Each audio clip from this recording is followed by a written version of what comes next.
Hello students, आज हम देखेंगे lecture number 10 alert box in JavaScript. Okay, the alert is the way to interact with the visitor of your website. ये एक alert box होता है JavaScript के अंदर, जिसका उपयोग होता है कहीं ना कहीं विजिटर को इंटरेक्ट करने के लिए। Okay, an alert can simply be used to let a user know about something happen or happening with just one option. To close the alert dialog box by clicking the OK button. Okay, जब आप एक real life example देखें तो आपने MS office open किया और जैसे आप उसे क्लोज करेंगे तो वो पूछता है कि do you want to save, yes, no, cancel. यदि आपने यस किया तो वो चीज सेव हो जाएगी। उसी तरीके से वो कोड भी जावास्क्रिप्ट का ही है।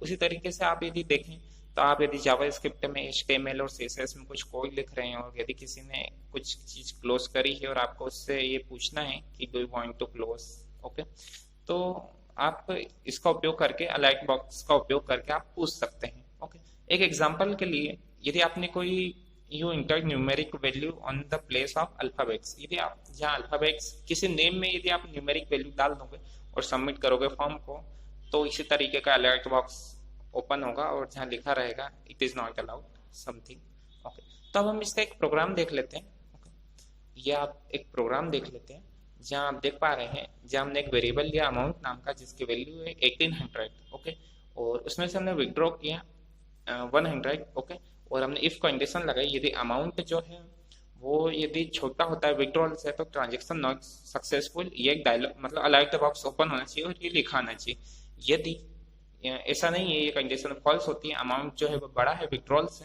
और विड्रॉल छोटा है तो ट्रांजेक्शन सक्सेसफुल का अलर्ट बॉक्स आना चाहिए। और उसके बाद जो स्क्रीन है उस पर प्रिंट हो जाना चाहिए करेंट बैलेंसेस, और जो हमारा अमाउंट है उसमें से विड्रॉल अमाउंट माइनस होकर वो चीज प्रिंट हो जाना चाहिए। ओके, अब हम इसे नोटपैड पे देख लेते हैं।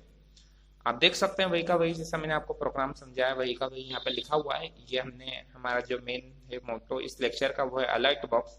तो यहाँ हमने अलर्ट कीवर्ड का यूज किया है और हमने लिखा है transaction not successful. Alert keyword का यूज करके हमने लिखा है ट्रांजेक्शन सक्सेसफुल। अब हमने इसे यहाँ पे सेव कर लिया है। ओके, अब हम इसे अलर्ट को गूगल क्रोम पे एक बार ओपन करके देख लेते हैं। ओके, ओके, यहाँ देख सकते हैं यहाँ लोड हो रही है फाइल और यहाँ लिखा है ट्रांजेक्शन सक्सेसफुल। ओके, और हमने ओके किया है। अब यहाँ लिखा है करेंट बैलेंस 800। ओके, अब हम यहाँ पे थोड़ी सी वैल्यूज चेंज कर लेते हैं। यहाँ हम लिख लेते हैं यहाँ लिख लेते हैं हम अमाउंट हमारे पास है सपोज 800 ही है और हमने विड्रॉल करने के लिए लिया है 100 वो 1000। तो अब क्या होना चाहिए, अब कंडीशन ट्रू हो चुकी है तो transaction not successful alert box आना चाहिए। ओके, अब हमने इसे सेव कर लिया है और हम इसे फिर से एक बार रन करके देखेंगे। एक काम करते हैं, हम इसे यहीं से रिफ्रेश कर लेते हैं। ओके, ट्रांजेक्शन नॉट सक्सेसफुल दिखा गया। ओके, और current balance is -200। Okay, okay, actually ये क्या हुआ है, ये जो बॉक्स है हम यदि इसे ओके यदि हम इसे यहाँ पे इस तरीके से लिख दें तो ये लाइन भी प्रिंट नहीं होगी। ओके, और हम इसे यहाँ पे ये लिख देते हैं। अब यदि हमारी कंडीशन फॉल्स होती है तो ही ये स्टेटमेंट चलेगा, अदरवाइज यदि हमारी कंडीशन ट्रू होती है तो सिर्फ इतना ही प्रिंट होगा। ओके, तो अब हम यहाँ सेव कर लेते हैं। ओके, अब हम फिर से इसे रन करके देखेंगे। ओके, ट्रांजेक्शन नॉट सक्सेसफुल और यहाँ पे प्रिंट कुछ भी नहीं होगा। ओके, तो आज आप समझ पाए हैं किस तरीके से हमें अलर्ट बॉक्स का उपयोग करना होगा। Okay, thank you.